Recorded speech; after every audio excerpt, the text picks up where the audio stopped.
So you downloaded BattleRise, autopiloted through the tutorial, and now you're sitting here like, wait, what's the hype about? Let me show you the core loop that actually makes this game addictive, the dungeon run. Ready? Let's go! When you start a new dungeon run, pick which gate you're closing. Left one is easiest, no requirements, the others get progressively harder. To close a gate, you need to defeat all 3 bosses. But don't worry, you only face 1 per run. Time to build your team. Click a portrait to pick from your roster. First slot is your leader, front and center in battle. Slots 2 and 3 are frontline, last 2 are backline. Keep that in mind and don't throw your tanks in the back row. Once you've picked your warriors, it's time for artifacts. Make sure every champion has artifacts in all their slots.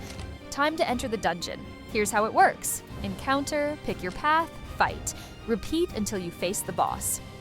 Let's start with encounters. Simple rule. You get 3 paths to choose from, each with different consequences. Let me walk you through the possible options. Keep in mind, I'm not sure I've seen all of them yet. And you might not either. First, the Enchanted Library. Here you can get buffs to hit point and armor for everyone, or to damage and speed. By holding your finger on the icon, you'll see a detailed description of what awaits you. Next, God's Shrines. There are 5 gods in this game, and depending on which one you pick, you get different perks. Anu is all about healing and HP. Tiamat is the god of death and buffs your offense. Nan Mahal, god of the void, gives you stuns and other offensive effects. Nanthos, god of nature, gives you speed and cooldown reduction. And Uruk, the Shadowbringer, boosts your critical damage. Notice that Divine Intervention needs to be attached to one of your champions. Next up is the Fountain of Youth.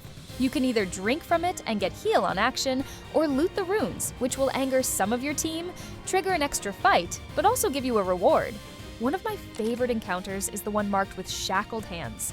Depending on your choices, you can recruit an extra high-level hero for the rest of that dungeon run. There are also several types of chests. You can smash them and grab a small reward right away, or take the chest with you, which triggers a revenge attack in a few turns.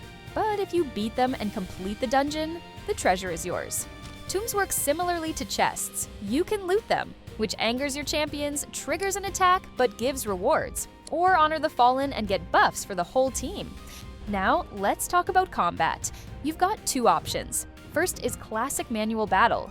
You pick one of your champion's 2 skills and choose the target. Or go Auto Battle and let everything play out on its own. Obviously, the consequences of your earlier choices, all those buffs and debuffs, will impact your battles. Don't worry if some of your champions fall. As long as your whole team doesn't wipe, everyone comes back for the next stage. After each win, you get rewards, experience, gold, leveling stones, artifacts, and occasionally hero shards. Time for the cherry on top, the boss fight. This is where all your earlier choices come together. It might go smooth as butter, or it might end badly.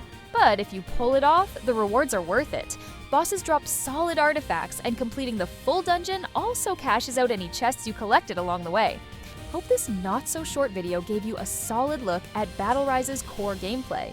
This game is genuinely addictive if you give it a shot. That's all from me today. If you enjoyed this video, you know what to do. Stay awesome and see you next time!